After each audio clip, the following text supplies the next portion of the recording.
네, 최근의 정치 본색 시작하겠습니다. 오늘의 정치 논객 신인규 정당 바로 세우기 대표 서영주 맥 정치사회 연구소장 두 분과 함께하겠습니다. 안녕하십니까? 네, 안녕하세요. 맥이 생각해 보니까 영어 문법 책이 맥이라는 게 있었다. 예, 수학도 있고 영어도 예, 있고 예. 이제 정치의 예. 맥을 정치의 제가 써야죠. 이제 로스쿨 때도 가장 잘 나갔던 민법 교과서 이름이 맥이었어요. 그럼요.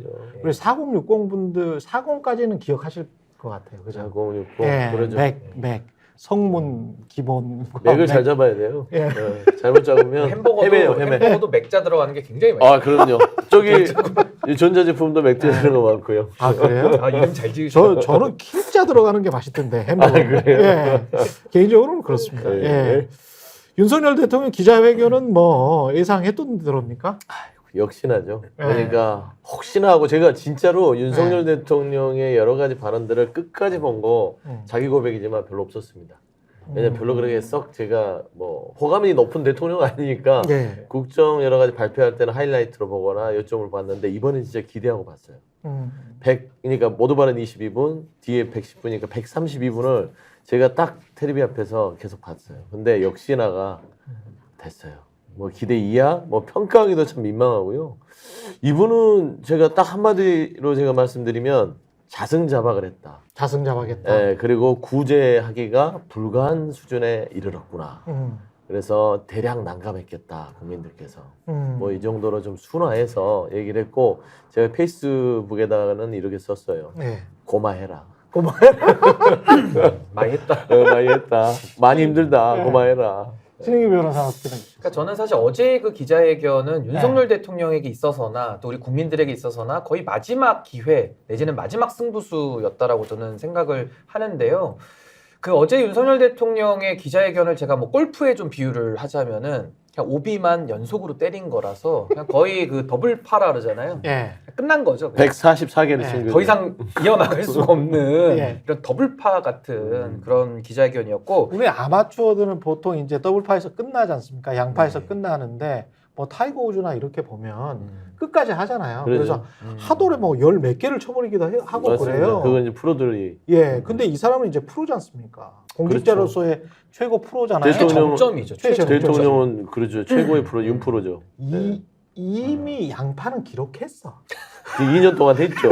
이미 양파는 양파, 대파 뭐 양파는 그랬어. 쭉 기록했어. 예. 쭉 기록했는데 지금 뭐 파4이다라고 치면 8개는 이미 쳤다. 그렇죠. 2배 이상은 두 배는 쳤고 쳤고. 그다음에 12개, 14개 이렇게 치고 있는 중인 것 같아요. 그러니까 리셋이 필요하다.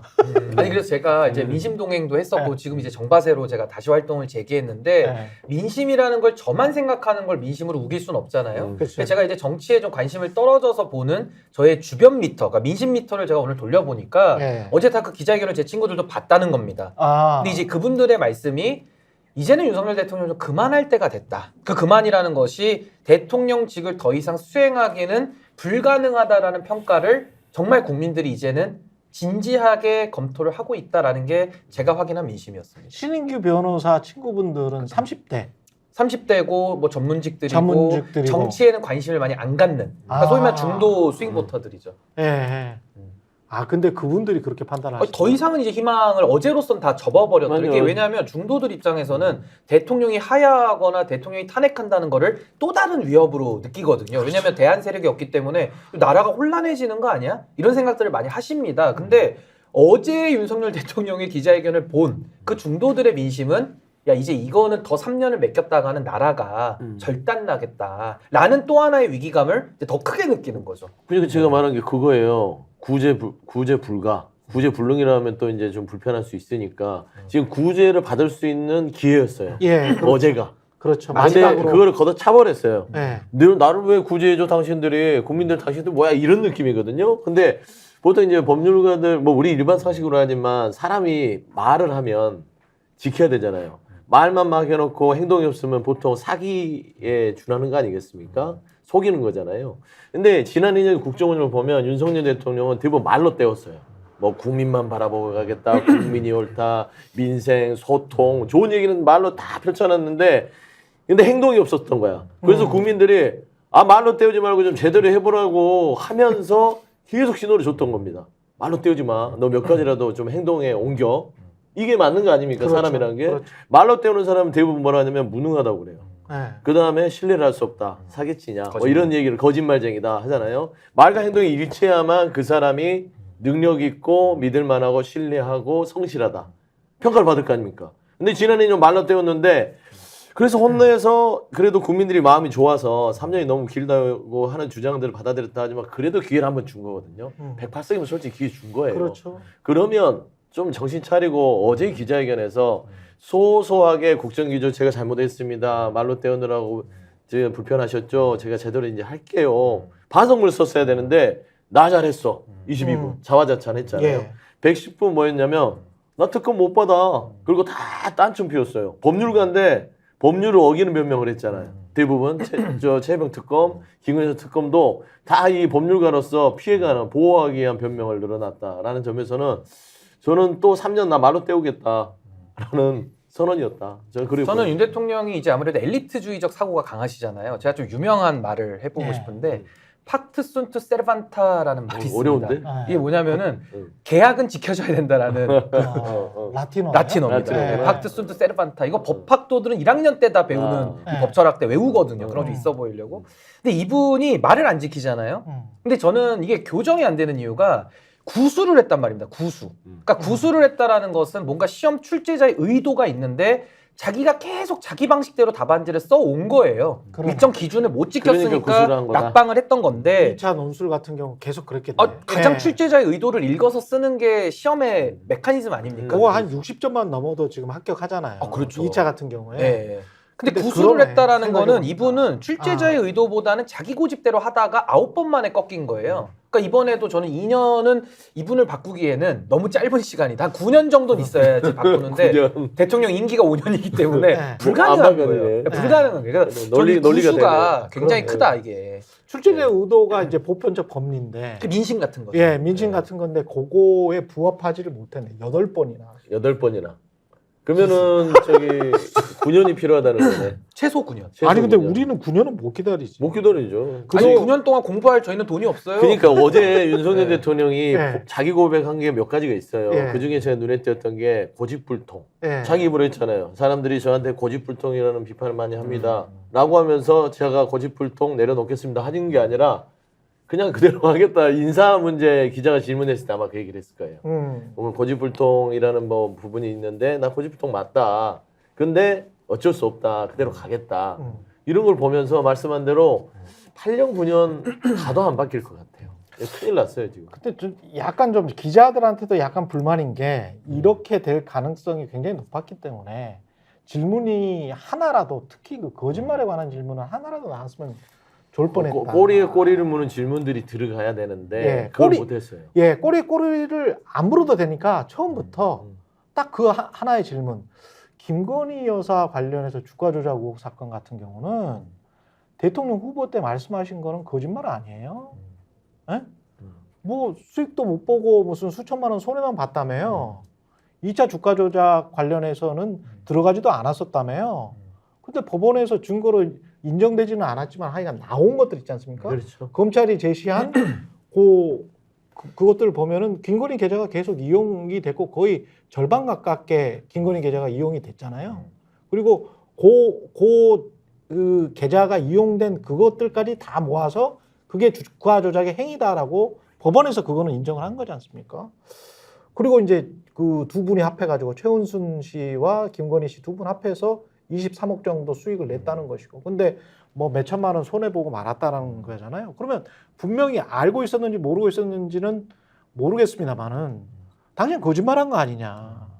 최상병 특검 관련해서도 박정훈 대령이 지금 거짓말하고 있는 거냐, 당신이 거짓말하고 있는 거냐, 당신 경로했냐 안 했냐. 박정훈 대령은 어딘가 고위층으로부터 김기한 사령관이나 누군가로부터 경로했다라는 말을 들었다고 하는데, 그러면 쓰리스타가 거짓말을 하는 건지 박정훈이 거짓말을 하는 건지 당신이 거짓말을 하는 건지, 이 거짓말에 관해서는 좀 질문은 굉장히 중요한 사안입니다. 대통령이 자주 거짓말을 하는 것 같아가지고. 늘상 거짓말을 하죠. 근데 최수근 상병에 대한 것도 어제 예. 피해 갔잖아요. 그러니까 예. 거짓말 질문했어요. 기자가 예. 경로하셨냐 거기에 대한 얘기를 좀 과정을 얘기해 달라. 근데 예. 경로했다는 본인의 얘기는 빼고 그렇지. 본인이 최상병의 어떤 순직에 이르게 되는 과정 속에서 왜 이렇게 이 젊은 장병의 목숨을 잃게 된 과정에서 국방부장관 다시 뭐 했냐, 왜 이렇게 과도한 수색을 했냐로 이렇게 취하시켜 버려요. 동문서답한 거죠. 동문서답한 거예요. 동문서답한 그러니까 기자는 당신 저 경로했어요? 물어봤더니 경로했는지 안 했는지를 말하는 게 아니라 내가 국방부 장관을 질책했다.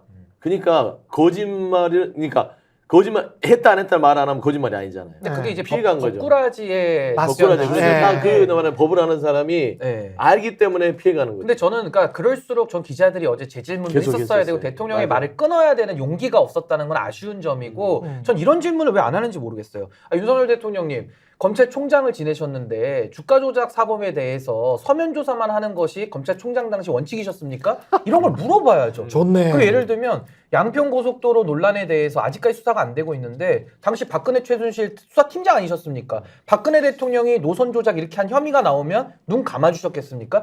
이런 질문을 던져야 되는데 그렇지. 어제 내용은 막 서설도 너무 길고 그렇죠. 뭐 해가지고 그냥 원론적인 답변만을 주고받고 재질문도 없어버린 데다가 또 KBS 기자 같은 경우는 정치 국면에서 뭐 최상병 얘기 나오다가 또 다른 쪽으로 이렇게 막 그 화제를 돌리더라고요. 그래서 저는 저분이 대통령의 도움인가 싶을 정도로 굉장히 좀 기자들의 질문이 날카롭지도 않았고 좀 거의 뭐 빵칼 수준의 날카롭지가 않았어요. 빵칼 조그만 정도. 파우치 수준이었다. 네, 예. 너무 좀 미진했습니다. 이게 내가 봐서는 기자들도 이게 참 이 효과인 것 같아요. 만약에 좀 윤석열 대통령께서 방심이 방통을 가지고 말도 안 되는 많은 행위들을 했잖아요. 그렇죠. 언론을 막 짓누르고 억압하고 사장들 바꾸고 인사시켜 버리고 하는 거 보면서 이게 말하자면 학습된 두려움을 갖고 있었던 것 같아요. 이 무언 중에. 예. 그러니까 질문을 하다가도 이게 도가 넘어서면 혹시 회사에 또 뭐 이런 불이익 누가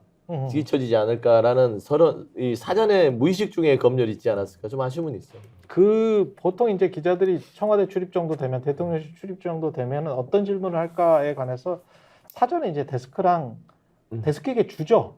그걸 이제 좋은 말로 이제 협의 또는 데스킹을 받죠. 질문도. 네, 이건 받아봐라. 왜냐하면 굉장히 중요한 질문이기 때문에 그거는 그 기자의 타이틀이 아니고 그 기자의 이름으로 나가는 게 아니고 회사. KBS나 동아일보라는 그 회사의 이름으로 나가는 거잖아요. 그러니까 회사에서도 굉장히 신경을 쓰죠. 그렇죠. 예, 그래서 그 회사 입장에서는 또 출입처의 관계도 신경을 안 쓸 수가 없잖아요.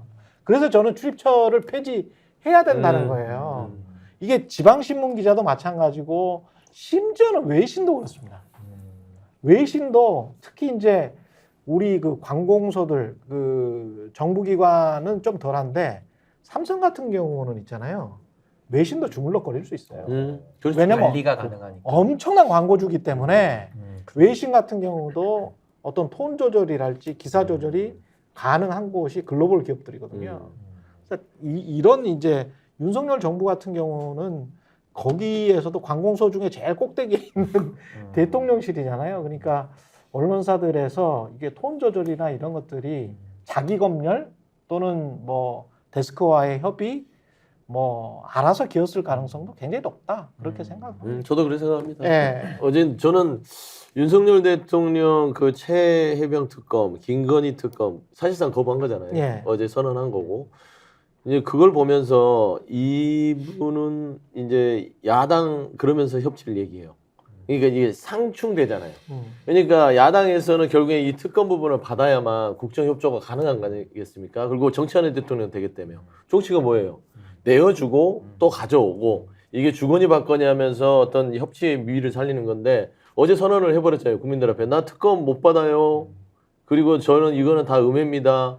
야당께서 저를 공격하기 위한 어떤 판입니다. 라고 규정을 해버리면 듣는 야당 기분 나쁠 거 아니에요. 그러면 협치가 되겠죠. 그러면서 국민들의 이번 총선의 민심에 오고는 야당 당신들 나한테 좀 협조하라는 얘기야라는 엉뚱한 얘기를 하는 거예요. 그렇죠. 이게 서로 아예 안 맞아 논리가. 예. 깜짝 놀랐어요. 그리고 민심을 듣기 위해서 민정수석실 만들면 뭐합니까? 뭐 그 말도 본인이 제가 안 듣잖아. 비판할 게 많지만은 민심을 안 듣는데 민정수석실을 한 100개 만들어 보십시오. 그게 되겠습니까? 맞아요. 그러니까 저는 윤석열 대통령이 네. 지금 이분은 그러니까 본질의 문제를 지금 자꾸 회피하고 있기 때문에 단 한 발짝도 앞으로 나갈 수가 없는 상황이다. 그렇죠. 매우 심각한 지금 위기 국면입니다. 사실은 야권 192석이 말하는 거는 가장 큰 문제는 너야.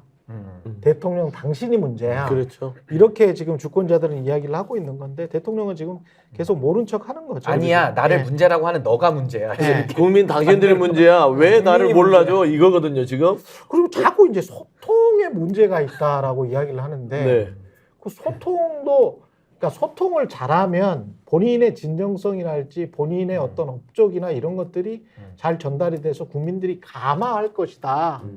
이런 뉘앙스잖아요. 네, 지금 어저께 어처구니가 없대? 어저께 저 말하자면 때를 쓴 거예요. 왜 나를 몰라줘? 나 이렇게 잘하는. 근데 22분 모두 발언이 네. 예전에 총선 끝나고 국무회의 했던 발언하고 똑같아요. 똑같죠. 저는 복붙이라고 봐요. 네. 조금 앞에 뭐만 달라냐면 힘드시죠. 네. 그 정도 톤으로 좀 처음에 시작했고 나머지는요 국무회의 발언 때를 그대로 옮겨놔서 이분을 또 알려준 거예요. 그러니까 뭐냐면 어떤 느낌이냐면 똑같아요. 국민들은 당신 변해라고 하는데 아니 여러분 국민 여러분 나 잘하고 있다니까 계속 이제 주입을 하는 거예요. 귀에다가 대놓고 세뇌시키는 거예요. 계속 반복된 메시지를 가지고 성의가 없어. 성의가 없는 게 아니라 네. 제가 봐서는 저희 정상적인 어떤 사고 구조를 갖고 있지 않은 거예요. 아니 대통령 모두 발언 정도 되면 한 번 지나간 기재부 홍보 자료를 다시 베껴 쓰지는 않잖아요. 근데 그 나온 것 중에 제가 OECD 중에서 뭐 1인당 GDP가 2만 달러 이상인 곳 중에서는 우리가 1위야. 최상이다. 경제 성장률이. 맞아. 경제 성장률 OECD가 뭐 1.7%인가. 예. 근데 많이 이게 배우셨더라고요. 제 TV에서도 한번 그 조목조목 비판을 해드렸습니다만은 OECD 보고서 어디에도 이런 말은 없어요. OECD 보고서 어디에도 이런 말은 없고요. 이거는 한국 기재부가 OECD 보고서를 토대로 만든 내러티브입니다. 그냥 스토리입니다. 어디가 1인당 GDP 2만 달러 이상 중에서 경제 성장률 1위를 통계로 내놓는 그런 경제기관이 어디 있습니까? 그리고 그랬던 적이 어디 있어요? 그럴 이유가 없거든. 이거는 경제 성장률은 경제 규모와 관련이 돼 있는 거지 1인당 GDP와는 관련이 없어요. 벨기에, 룩셈부르크, 한국 이렇게 무슨 1인당 GDP 높은 곳 이렇게 하지 않고요.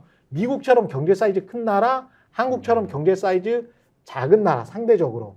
그래서 경제 사이즈가 큰 나라는 경제 성장률이 조금 작을 수밖에 없겠죠. 근데 우리는 미국보다 더 낮았잖아. 경제 성장률이 낮았고 그리고 OECD 보고서를 보면은 전 세계 경제 성장률과 미국과 중국의 경제 성장률을 다 높여놨어. 올해 H축지를 다 높여놨어. 그 중에서 한국도 높여놓은 거야. 미국, 중국이 높아지는데 한국이 안 높아지면 그럼 망한 거지. 미국, 중국에다가 수출을 하는데 미국, 중국을 높여놨는데 한국을 안 높여놨다. 그러면 이상한 거죠. 근데 기재부 보도자료를 성의 없이 그거를 그대로 써놨더라고. 그래서 복사 붙여넣고. 예, 복붙을 해놓은 거야. 참 대통령실 성의 없다. 아니 그래서 저는 지금 네. 대한민국에서 가장 극한 직업은 우리 국민들이고 네. 가장 꿀보직은 대통령실의 대통령실. 연설비서관. 복붙. 복붙만 하면 됩니다. 이 친구는 뭐 하는 거지? 복붙하고 있죠. 복붙. 복붙은 누구나 할 수 있는 일을 좀 하면서 그 월급을 받는 게 너무 이상하고 저는 네. 대통령이 소통의 문제 지적했잖아요. 그럼 이렇게 생각해 보시면 어떨까요? 윤석열 대통령이 소통을 강화해서 당장 내일부터 도어 스태핑을 한다. 전 지지율이 2배로 떨어질 것 같거든요. 그러니까 소통이 문제가 아니라 아까도 뭐 업적을 갖다가 알리지 못했다라고 하는데 일단 업적이 없어요 그동안에. 예. 뭘 알리겠다는 겁니까? 예. 뭐 알린다 그러면 이렇게 자료를 갖다 각색한 걸 갖다가 국민들한테 사실상 이것도 기망에 준하는 얘기인데 뭐 과대 광고 이런 거 아니겠습니까? 근데 저는 문제의 본질은 윤석열 대통령이 국민의 삶에 관심이 없어요. 그리고 본인의 삶에 관심이 많아. 정치를 어떻게 하겠다의 뜻이 없어요. 근데 대통령이 된 거예요. 이게 문제의 본질입니다. 그럼 방법은 두 개죠. 지금부터라도 개과천선 하든지 아니면 그만두든지 아니면 잘리든지 뭐 이 셋 중에 하나 아니겠습니까? 그렇죠. 근데 이거를 빨리 정리를 좀 해야 될 필요성이 전 매우 높아졌다. 언제까지 복사부처넣기 하면서 연설비서관은 꿀을 빨 겁니까? 지금 우리 돌이켜 보면은 예. 복붙의 이 징후들이 많이 보여요. 예. 저도 이상하다 싶었던 게 예전에 지난 2년을 돌아보면 뭐 3.1절, 8.15 이렇게 이제 경축사를 보면 자유민주주의 이념 그때도 거의 복붙했어요. 똑같거든요. 네. 그래서 이상하다. 저도 이제 메시지를 써본 경험들이 있으니까 행사에 저도 이제 보좌관 생활도 하고 뭐 선거도 해봤으니까 이거 거의 복부 수준이에요. 몇 개만 고치고. 근데 이것도 보면은 2년 만에 하는 기자회견이고 국민들이 정말 잔뜩 기대감을 갖고 있는데 국무회의에서 했던 발언을 모두 발언에 복부돼서 얘기를 했다. 아까 말한 대로 성의가 없고 두 번째 이거 하기 싫었던 거예요. 단지 껍데기 기자회견이었어요. 나 소통한다. 그러니까 지금 모든 영수회담부터 기자회견까지 오는 과정들이 껍데기입니다. 포장지만 바꾸는 거예요, 계속. 나 지금 소통하고 있어 라는 이미지만 주는 거지. 속내 내용들은 복부시니까 뭐 새로운 게 있을 턱이 있나요? 없죠. 그러니까 소통이 아니고 이 정도 되면 이제 쇼통이라고 하죠. 쇼통이죠. 네, 쇼통. 아주 그 안 좋은 쇼, 기분 나쁜 쇼통을 했다라고 봐야 됩니다. 굉장히 불쾌해요. 코바나 콘텐츠 인사들 일부가 그때 뭐 대통령실에 갔다는 이야기가 있었잖아요. 맞아요.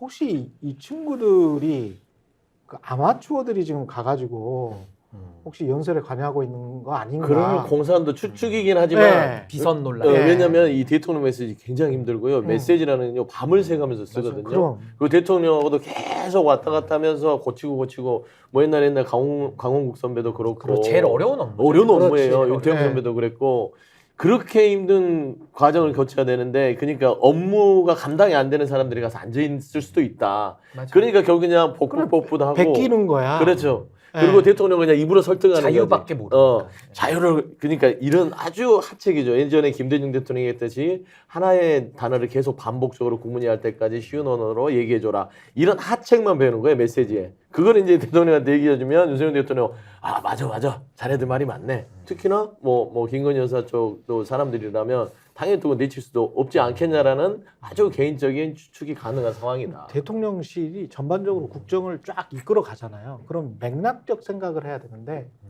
이 윤석열 정부의 특징 중에 하나가 맥락적 고민과 맥락적 생각이 없어. 그리고 그 맥락적 생각을 통과한 다음에 어떤 철학과 비전이 나와야 되는데 그것도 없죠. 왜 이번에 금투세 폐지와 관련해서는 저는 뭐 여러 가지 의견이 있을 수 있다고 생각하고 장기적으로 제가 맥락과 철학과 비전까지 같이 생각을 하면 저도 이것과 관련해서 유보적인 태도를 지금 가지고 있긴 합니다만 지금 당장 1분기에 재정 적자가 75조가 적자가 났는데 안에 내용을 보니까 법인세가 줄었고 소득세가 줄었어요.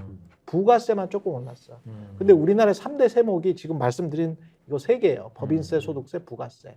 근데 부가세가 늘었다는 건 뭐냐면 매출은 늘었다. 근데 법인세와 소득세가 줄었다라는 거는 안고가 하나도 없다. 예, 이득이 하나도 없다. 그래서 그게 다 줄었다. 근데 법인세는 줄여줬잖아. 그럼 금투세는 어디에 해당되는 거냐면요. 양도소득에 관련되는 거기 때문에 소득세에 해당되는 겁니다. 그럼 소득세가 줄고 있어요. 법인세가 줄고 있어요. 부가세만 조금 늘어. 근데 이게 3대 세목으로 우리나라 세수의 60% 정도를 차지합니다. 그러면 어떻게 하자고 맥락적 생각이 제가 없다라고 말씀드리는 게 어떻게 하자고 종부세 폐지시켰죠.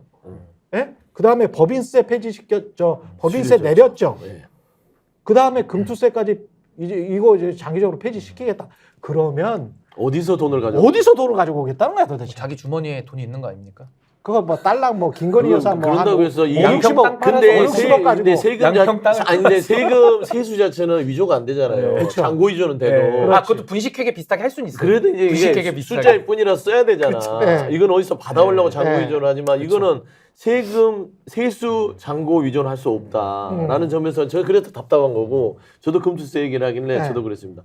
금투세를 폐지해야만 뭔가 주식 활성화가 되고 좋아질 거라는 그런 논리가 너무 빈약한 게 대만 예를 들었던 것도 그렇죠. 그렇고요. 대만하고 아예 달라요. 대만이 그때 1989년도인가 90년도에 이 금투세 부분을 했는데 이때는 양도 차익이 아니라 금융실명제 부분의 영향 때문에 그뿐만이 아니고 최근에 대만 증시가 한국 증시를 추월을 했는데 그렇죠. 시가총액에 가장 큰 거는 TSMC의 시가총액과 삼성전자의 시가총액인가 보다. 총액 차이죠. 그냥 기본적으로 AI 반도체 칩을 만들 수 있느냐? 못 만드니까 SK 하이닉스만 쭉 올라버리는 거고 삼성전자는 거기서 그렇게 하는 거 겨우 8만 전자 가고 있는 거잖아요. 그러니까 그리고, 삼성전자가 시가총액 10%야.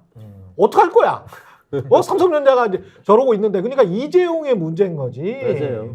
이재용 그냥 뭐 상속세 이런 사람들 다 빼주고 해가지고 이재용이 이렇게 시켜놓으니까 금메달 땁니까? 금메달 못 따잖아. 이병철, 이건희가 금메달 땄다는 거가 인정해줘. 근데 3세에서 금메달 못 따잖아. 그러면 다른 식으로 경영진 교체할 수 있게 그 어떤 지배구조나 이런 것들을 좀 플렉서블하게 해놔야 될 거 아니야. 사수한테 신경을 많이 써요. 그러니까 네. 금투세 폐지의 대상 자체가 15만 명 정도 추산하잖아요. 그렇죠. 그게 전체의 1%밖에 안 되거든요. 그렇지. 이 사람들을 어떻게 좀 인기를 끌려고 이런 좀 무차별적으로 던지는 부분들에 있어서 그리고 이거를 2년 만에 기자회견에서 던져서 뭔 메시지냐 그거예요. 그러니까 이 실속도 사람들을 없고 혐오시키는 거예요. 사람들 겁주는 거죠. 금투세 폐지하지 않으면 이 주식시장이 폭락할 거야. 근데 주식시장의 투자자는 1,400만이나 돼. 그러니까 금투세 폐지하도록 여론몰이를 하면서 공포정치를 하는 거고. 종부세 폐지를 할지 재산세 인하를 할지 뭐 이런 것들도 똑같이 일종의 이제 우파 포퓰리즘입니다. 이런 식으로 폐지하거나 낮추거나 이래야 당신들이 나한테 표를 주고 민주당이 입지가 적어질 거야. 이게 더러운 정치예요. 근데요, 더러운 정치. 과거의 정부들은 저는 예. 뭐 잘했다 못했다 지금 얘기하는 게 아니라 예. 어느 정부든 그 정부만의 경제 정책은 있었습니다. 그렇지. 예를 들면 예. MB 정부 때도 뭐 자원외교라든지 뭐 비판은 많이 받았지만은 뭐가 있었어요. 그리고 그 박근혜 대통령 때도 소위 말한 초이노믹스 뭐 이런 것들도 있었고요. 예. 문재인 정부 때도 뭐 소득주도 성장이라든지 물론 저는 비판 많이 하지만은 여러 가지 내용은 있었거든요. 근데 윤석열 정부는 내용이 없으니까 정책도 우왕좌왕 하다가 표 떨어지면은 아 이거 급하다 이러면서 민생 토론하면서 또 퍼주기 또 그래서 세수는 부족하다 그래서 또 재정 건전성 얘기하고 그러니까 모든 게 그냥 다 오류투성인 거예요. 그래서 뭘 하겠다가 전혀 없습니다. 그래서 지금 대통령실에서 유명한 말이 오대수라는 말이 있대요. 오대수. 이게 뭐냐면은 오늘만 대충 수습한다. 아 지금 오대수로 하고 있대요. 네. 아 오늘 일 터졌네. 빨리 오늘 좀 들깨져야겠다. 그래서 오대수 정권으로 지금 오늘만 대충 수습한다는 거예요 지금. 그러니까 수습이 들어가요. 나는 오대산 같은데 오대 산은 또 뭡니까? 오늘만 대충 산다. 어디 있는 산입니까? 그러니까. 오대수라고 영산에 있는 유명한 오대수. 배우 있었지 않았나요? 영화. 예, 예. 근데 하여튼 오늘만 영화도. 대충 수습한다고 하니 네. 이런 식의 정책적 모순이 발생하니까 관료들도 아무것도 할 수가 없어요. 뭐 어떻게 합니까? 모순되는데 뭘 합니까? 그렇죠. 이게 가장 큰 지금 윤석열 정부의 한계고 이럴 거면 이제 내려오든지 임기를 뭐 끝내든지 뭘 해야지 이게 정리가 되지 이대로 3년을 어떻게 갑니까? 대한민국 거덜나라고 이거 갈 수가 없는 거예요 지금. 점점 거덜나고 있어요. 예. 근데 이제 보수 쪽에서도 자꾸 이제 이런 말씀을 스픽스에서 드리는 게 보수 쪽에서 나오는 소리들이 좀 심상치는 않아요. 그럼요. 그리고 이제 시기를 보고 있는 게 제가 보기에는 이런 생각도 할 수 있을 것 같아요. 보수 쪽에서 지방선거에서 이대로 이 상황에서 지방선거에서 져버리면 이게 대선 같은 경우에 지방선거, 국회의원 선거 이걸 통해서 지역의 기반을 다져놔야 되거든. 그렇죠. 대통령 선거를 위한. 근데 국회의원 선거를 졌어요. 192개를 가져가 버렸어. 근데 지방선거에서 또 2년 후에 대패를 하게 되면 또는 이기지를 못한다면 대통령 선거는 보나마나 뻔하거든. 그러면 여기에서 승부수를 거는 게 맞겠다. 그래서 지방선거와 대통령 선거를 합하는 게 낫지 않을까?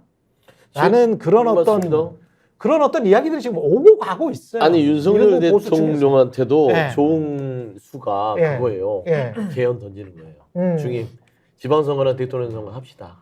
같이. 이러면서 1년 본인 임기 줄이겠다. 그거는 뭐 법률적으로 이거 본인이 선택하면 되는 거니까 그렇죠. 1년 먼저 내려올 테니까 그건 가능해요. 그렇게 하면 되잖아요. 그러면 네. 이런 돌파구를 이번 기자회견에서 던졌어야 돼요. 그렇지. 이런 거를 메시지에 담아서 던지면 나머지가 좀 못났어도 이런 메시지 하나로 오 대통령이 뭔가 변화하는구나 메시지인데 절대 그런 생각을 못하는 거예요. 근데 보수의 일부 진짜 한국 사회의 오랫동안의 기득권 보수 일부에서는 이런 생각들이 지금 나오고 있어요. 맞아요. 최근에 나오고 보니까 있어요. 그 한국일보 인터뷰 네. 비선 논란했던 뭐 한성득. 한성득 교수랑 이명백 교수잖아요. 이제 뭐 그 의도는 제가 취재를 해봤더니 함성득 교수는 이번 영수회담이 윤석열 대통령의 진심이 어떻게 제대로 비춰지지 않은 초라한 성적이었다. 그것 때문에 인터뷰를 했던 것 같다라는 동기를 얘기하는데 저는 그건 아닌 것 같아요. 뭐냐면 아까 말씀한 대로 보수 쪽에서도 윤석열 대통령 이대로 3년 갖고는 힘들겠다. 맞아요. 라는 그 어떤 징후를 아예 작정하고 인터뷰를 한 것 같아요. 예를 들면 지금 그 인터뷰 이후에 보수 게시판 난리가 났어요. 당원 게시판에 네네. 뭐 개딸 윤석열, 뭐 트로이 몽마냐, 첩자 뭐 이런 얘기 아주 강한 어조로 지금 비판하거든요. 저는 이 함성득 교수의 이 인터뷰 자체가 그런 징후들을 얘기하는 게 아닌가. 저는 그렇게 아 그리고 지금 공동 정권으로 우리가 의심하는 조선일보도 김대중 칼럼에서 총선 전에도 이번에 지면 내려와라. 하야 검토해라. 근데 그렇지. 이번에 졌잖아요. 네. 하야 해야 검토해라 지금 이러고 있어요. 저는 그래서 김대중 칼럼이 네. 이제 3탄이 나올 거 아니에요. 아직도 왜 안 했냐. 며칠까지 내려와라 이제 나오겠죠. 이제 이렇게 되면 그러겠죠. 조선일보도 비상입니다. 지방선거 지금. 전에 내려와야 이런 네. 거. 그래서 보수 한국 사회를 움직이는 거대한 그 보수 그룹은 질서 있는 정리를 원하는 것 같습니다. 질서 있는 정리를 원하려면 2년 정도의 타임 프레임을 원하는 것 같은데 윤석열 대통령의 입장은 이번 기자회견에서 나온 입장은 내가 살아야 되겠다. 내 가족이 살아야 되겠다. 이거 말고는 내 가족 지키기. 내 가족 지키기 말고는 네. 없어. 김건희 지키기, 셀프 수 나 지키기. 셀프를 지키는 거죠. 이거는 이제 국민들이 이제 알아버린단 말이죠. 점점 더 확인이 된단 말이지. 제가 누누이 얘기를 네. 했던 거는 총선 전에도 얘기했고 총선 이후에도 얘기했고 제가 입이 닳도록 얘기했는데 본인도 살고 윤석열 대통령도 살고 국민의힘도 살고 아주 가깝게는 그리고 크게 봐서는 우리 국민도 살려면 김건희 여사를 이 수사를 받게 해라. 예. 그러니까 이 국민 앞에 검찰 앞에 내놔라. 음. 일찍 내놨으면 총선에서 몇십 석으로 더 줬을 거 아니에요. 예. 근데 그걸 안 내놓고 이 참패를 당하고도 어제 기자회견에서 뭡니까? 말씀한 대로 내 가족은 내가 지킨다. 국민이 망하든 말든 국민의힘이 망하든 말든 본인이 어떻게 되든 말든 내 가족은 끝까지 내가 지킬 거니까 뭐라고 하지 마. 그리고 나한테 돌 던지는 당신들이 문제야. 라는 어떤 기자회견이었어요. 정치 공세라는 수준의 표현도 했어요. 저는 솔직히 얘기하면 이건 개인적인 의견이지만 좀 끔찍했어요. 앞으로 3년 어떻게 살지? 이 지옥 같은 2년을 이제 3년을 더 이 환란 속에서 살아야 된다는 입장에서는 우리 국민들은 무슨 죄냐? 저는 그런 생각이 아니 들어서 그리고 끔찍했어요. 그리고 본인이 그 최순실 박근혜 그 특검에서 수사팀장 했잖아요. 그렇지. 아니 본인도 그때 박근혜 대통령하고 가장 척을 진 사이에서 박영수 특검이 그것도 야당이 골랐습니다. 발탁해가지고 수사를 진두지휘하신 분이 이제 와가지고 본인이 권력자 되니까 나는 특검 못 받아. 그럼 본인도 그때 특검하지 말았어야죠. 그거 최순실 씨가 여기는 민주주의 특검이 아닙니다 이러면서 들어갔잖아요 그때. 그럼 민주주의 특검이 아니면 나오셨어야지. 그때는 특검의 황태자로 누릴 건 다 누려버리고 본인이 이제 수사받아야 된 차례가 되니까 야 우리는 수비는 안 해 공격만 할 거야. 말이 됩니까? 야구 경기가 진행이 됩니까? 어떻게 공격만 해요? 근데 수비는 안 하고. 저는 이 생각이 들었어요. 윤석열 대통령이 특검을 해봤잖아요. 그러니까 이 최병 특검이랑 김건희 여사 특검은 외통수예요. 그러니까 특검을 해보니까 본인이 쭉 봤더니 아 이거 걸려들었네. 이거 네. 받으면 나 죽겠네. 아니 근데 본인이 죄가 없잖아요. 왜 죄가 있습니까? 원래 범인들이 특검을 본인 거부하잖아. 주장. 네, 죄가 없잖아요. 아니, 특검을 무죄인데 왜 거부하는 자가 거부합니까? 범인이라고 본인이 그렇지. 얘기했잖아. 그러니까 거부하면 범인이에요? 본인이라고 자백한 거예요. 외통수가 그렇게 믿고 걸린 싶지 게 않습니다. 맞아. 외통수를 걸린 게 본인 네. 특검을 쭉 해보니까 아 이거는 받아도 죽고 안 받아도 죽겠는데 차라리 안 받고 죽자. 안 받고 죽자. 이래저래. 나는 그 선택을 한 것 같아. 보통 이 사람들이 선택할 때 이 비교형량 하잖아. 어차피 죽네요. 뭐, 안 받아도 죽고 근데 받아도 3년 죽고. 뒤에 그러니까 3년 뒤에 죽자. 아. 지금 죽느니 저는 그런 선택을 했다고 봐요. 저도 비슷한 의견인데 한동훈과 풀었다라고 이야기를 했잖아요. 못 풀었어요. 이 한동훈과 풀었다라고 이야기하는 뭐 풀었는지는 모르겠습니다만 저는 못 풀었다고 봅니다. 예. 한동훈 최상병 특검도 안 받았고 한동훈과 풀었다라고 이야기하는 거는 어떻게 보면 이제 한동훈과 안 풀면 또는 못 풀면 어떻게 할 거야? 누가 더 불리해? 누가 더 많이 가지고 있어? 제일 많이 가지고 있는 사람은 가장 최고위에 올라 있는 대통령이고 대통령은 모든 것을 다 이룰 수 있잖아요. 한동훈과는 푼 척이라도 해야 돼.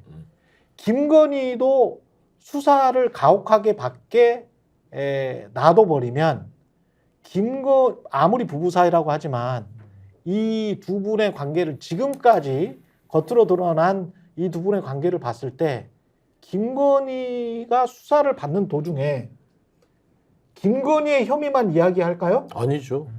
다 나오는 거죠. 죄수의 딜레마 같은 줄줄. 거. 죄수의 딜레마 같은 거지. 그러니까 한동훈을 한동훈을 죽이려고 이준석처럼 한동훈을 죽이려고 작정했으면 그러니까 담근다 그러죠. 담궈버리려고 했다라고 하면 한동훈은 이준석처럼 당하기만 할까? 한동훈이 알고 있는 게 굉장히 많을 그 거고 비밀번호 다 풀리는 거 아닙니까? 그렇지. 27자리가 다. 김건희가 알고 있는 게 굉장히 많을 거잖아요. 그러면 대통령 입장에서는 한동훈과도 그냥 이렇게 지낼 수밖에 없구나. 김건희도 크게 어떻게 가혹하게도 아니죠. 정상적으로 수사를 받을 수 딱 있는 이재명 대표 수준만큼만 받으면 돼요. 그럼 셋 다 죽는데. 그러면 다 죽지. 다 죽는데. 다 죽지. 그냥 생각해 보니까 진짜 외통수에 걸린 거야. 네. 근데 윤석열 대통령 입장에서 제가 볼 네. 때 자기 배우자만 귀합니까? 자기 배우자만 지켜야 돼요? 왜 조국 대표 그 배우자 그렇지. 정경심 교수에 대해서는 수사를 열심히 했잖아요. 물론 거기에 대한 과잉 수사 비판 뭐 여러 가지 있는데 결과적으로 조국 수사에 대해서는 뭐 사모펀드로 시작해서 결국 정경심 교수 징역 4년 다 살고 나왔거든요. 그렇죠. 그러니까 이런 식의 수사를 강도 높게 했는데 왜 자기 배우자에 대해서 서면 조사만 합니까? 그러면서 탈탈 털었다? 아니 서면 조사만 한 걸 탈탈 털었다고 말하면은 좀 안 부끄럽습니까? 맞아요. 근데 왜 자기 배우자에 대해서만 예외를 설정하는 것이냐? 그러면 정경심 교수에 대해서도 예우를 갖춰서 그럼 하든지 어느 정도 거. 근데 저는 뭐 정경심 교수 수사한 거 전 잘못했다 이렇게 얘기하지는 않는데요. 뭐 수사할 거 전 정당하게 했다고 보는데 그러면 자기 김건희 여사도 똑같이 받으라는 거예요. 왜 자기 배우자만 지켜줘야 됩니까? 거기만 범죄가 뭐 불성립하는 무슨 뭐 성역죄입니까? 조국 대표 그래서 얘기하는 거예요. 그러니까요. 그래서 저는 윤석열 대통령 본인 과거가 있기 때문에 자꾸 특검을 거부하거나 아니면 배우자에 대한 수사를 거부하고 회피하면 조국 대표의 사례, 박근혜 최순실 특검의 사례 이게 자기 발목 잡는 거거든요. 그러니까 맞아요. 국민들 보시기에는 너무 이율배반적이다, 너무 내로남불이고 위선이다 이 얘기를 안 할 수가 없는 겁니다. 그러니까 지금. 국민들의 마음이 떠나는 거를 제대로 못 읽는 게 아니면은 애써 무시하는 게 뭐 이념이 잘못됐다거나 아니면은 무능하다거나 뭐 물론 무능하죠. 독선적이거나 이런 것도 평가를 받겠지만 공정하냐 상식적이냐 이거예요. 그렇죠. 그러니까 조국 대표 정경심 교수 이렇게 가혹하게 수사를 했잖아요. 그 다음에 배우자도 그러니까 배우자에 대해서 그렇게 수사를 했어. 일기장까지 탈탈 털면서 이재명 대표 어떻게 했습니까? 당시에 이재명 대표부터 시작해서 김혜경 배우자까지 탈탈 털었어요. 그 8만 원도 그 8만 원 갖고 이런 압수수색에서 기소를 하잖아요. 그러면 수사의 방식은 최소한 공정해야 될 거 아닙니까? 그렇지. 본인이 검찰총장을 했고 검사를 했고 특검을 했으면 최소한 형식이라도 압수수색을 하고 출두를 시키고 포렌식을 하고 하면서 조사 형식이라도 공정과 상식적으로 해야 될 텐데 공정하지 않잖아요. 아예 그냥 서면 조사도 할까 말까? 수사를 할까 말까 이렇게 자기 배우자는 보호하고 남한테는 그러게 가혹하게 하고 특히나 그 남이 정치적 정적이었다라고 했을 때 국민들이 어떤 생각을 했어요? 참 못된 사람이네. 이렇게 얘기를 하는 거잖아요. 그렇죠. 지금 제가 이제 그 고백을 하자면 박근혜 정부 때 제가 이제 최순실 정윤회 요 사건이 터지기 전에 한 2년 전에 비슷한 루머를 들었어요. 이 정도로 구체적이지는 않았지. 근데 저는 그때 어떤 생각을 했냐면 말도 안 되는 소리다. 설마. 상상을 벗어나니. 네, 상상을 벗어나. 근데 지금 최근에 이화영 전 부지사의 주장, 그 다음에 최근에 장시호 씨 관련해 가지고 뭐 보도가 녹취록 나왔잖아요. 탕수육 녹취록이죠. 김프로. 그렇죠. 예. 그러면서 스타. 이제 근데 사실은 이게 뭐 한 1년 전부터 기자들 사이에서는 탐사보도 기자들 사이에서는 특히 이제 장시호 씨 관련해서는 수많은 이야기가 많았습니다. 이것보다 훨씬 더한 이야기들이 많아요. 근데 이제 확인이 안 된 것뿐이에요. 그리고 근데 이제 최소한 이런 의심을 할 수 있지.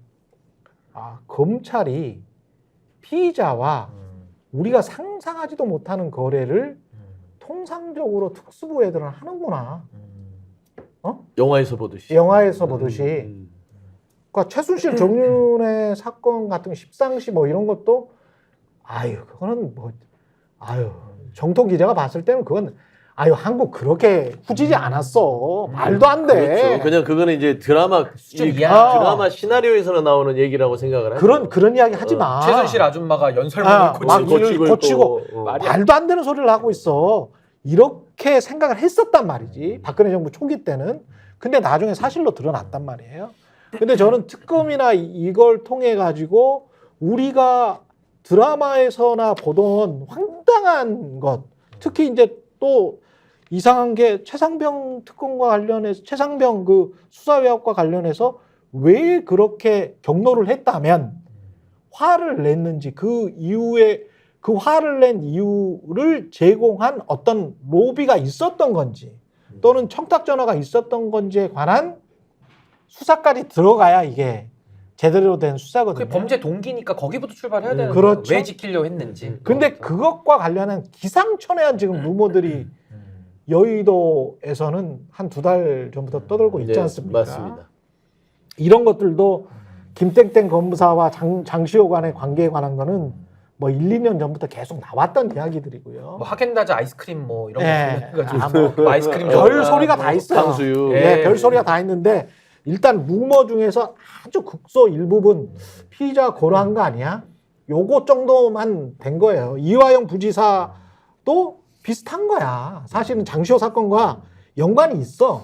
검사애들 저렇게 하네. 이게 예? 이 보면은 레임덕의 징후가 예. 이게 나오는 거예요. 하나둘씩. 저는 그렇게 봐요. 음. 그래서 어제 기자회견을 기점으로 해서 이제 점점 더 내부 폭로들이 쏟아질 것이고 그렇지. 검찰 내에서도 판단할 거예요. 검찰이 아주 기가 막히게 권력 냄새를 맡잖아요. 그렇지. 그러니까 권력이 이제 기우는구나라는 부분인데 저는 이원석 검찰총장이 김건희 여사 이 명품백 사건 수사한다고 했을 때는 이게 양수 겸장이라고 봤어요.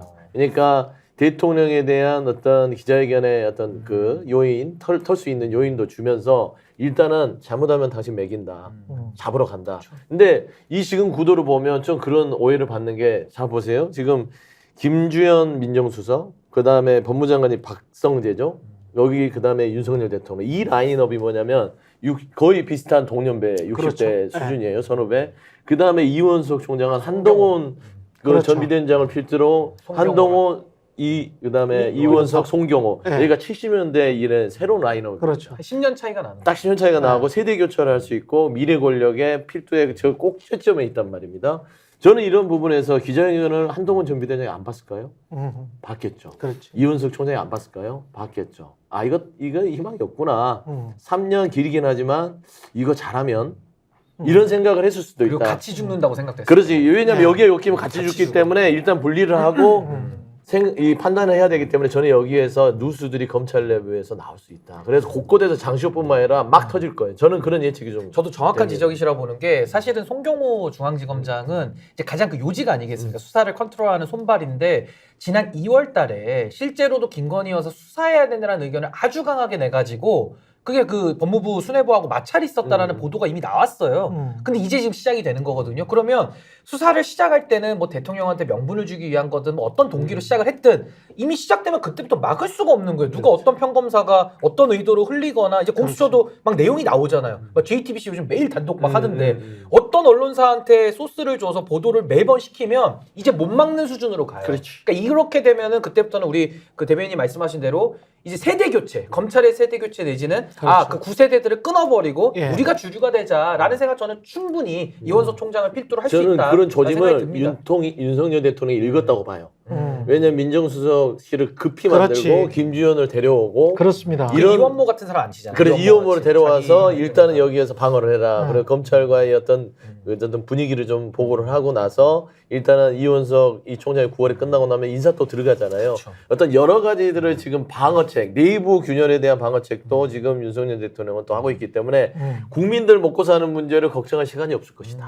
그렇습니다. 자기 살라고. 검찰 진- 인사하느라고 진짜 민생이 걱정인데 국민들 먹고 살 진짜네. 그거 걱정할 시간이 없어요. 네. 내부 단속해야 되지, 또 야당하고 외부 단속해야 되지, 쇼통도 해야 돼, 아니 쇼맨십도 해야 되지, 그렇죠. 소통한다고 하면서. 그러니까 진짜 실질적으로 국민들이 뭐가 힘든지. 예를 들면 의대 정원도 지금 뭡니까? 제가 늘 얘기하는 거 병원 한번 가보세요 대통령한테 그랬어요. 지금 다 연기돼요. 가서 정말 대기실에서 진료 예약해봐라. 그렇죠. 당시 대통령 일을 할지라도 어. 진료받기 힘들다. 지금 국민들은 그런 고통을 받고 있는데 의사정원에 대한 이런 부분들의 해법을 이렇게 찰집이 미룬다. 그러니까 국민들이 어떻게 고통받는지를 이렇게 살펴볼 시간이 없어요. 아니, 자기는 주치의가 있으니까 아니, 그러니까. 예약을 안 해도 되는데 내 말이 그 말이에요. 저도 병원 가야 되는데 연기되거든요. 이거 맞아요. 정말 그 병원에 전화 한번 연결하기도 힘들어요. 힘들어요. 진짜 힘듭니다. 대학병원은 특히 2차 진료, 네. 3차 진료 기간. 그래서 저는 윤석열 대통령 진짜 그 권력 누수를 막아보려고 이제 데드덕으로 가니까 어떻게든 노력은 하겠지만은 우리가 집에서 물이 셉니다. 어느 정도 양동이로 물을 받아놓을 수는 있어요. 근데 어느 정도 심하게 새면요 못 막는 거예요. 물이 심하게 새니까. 그러다 건물 무너집니다. 그래서 저는 윤석열 대통령도 이쯤 가면은 전 어제부로는 이제 더 이상 이 권력 누수 맞아요. 막을 수 없다. 이제는 시간 문제다. 이 붕괴의 시점이 뭐 3개월 뒤든 6개월 뒤든 이 시간만 남았을 그런 시한부 아니냐라는 생각이 좀 듭니다. 예, 여기까지 하겠습니다. 네. 신인규 정당 바로 세우기 대표 그리고 서용주 맥 정치사회 연구소장이었습니다. 고맙습니다. 네, 감사합니다. 감사합니다. 네, 최근의 정치 본색 저는 다음 시간에 다시 돌아오겠습니다. 고맙습니다.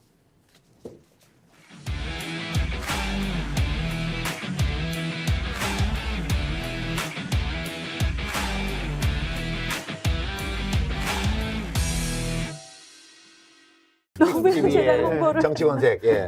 다시 제가 말씀드리죠. 예. 구독, 좋아요, 사랑입니다. 예.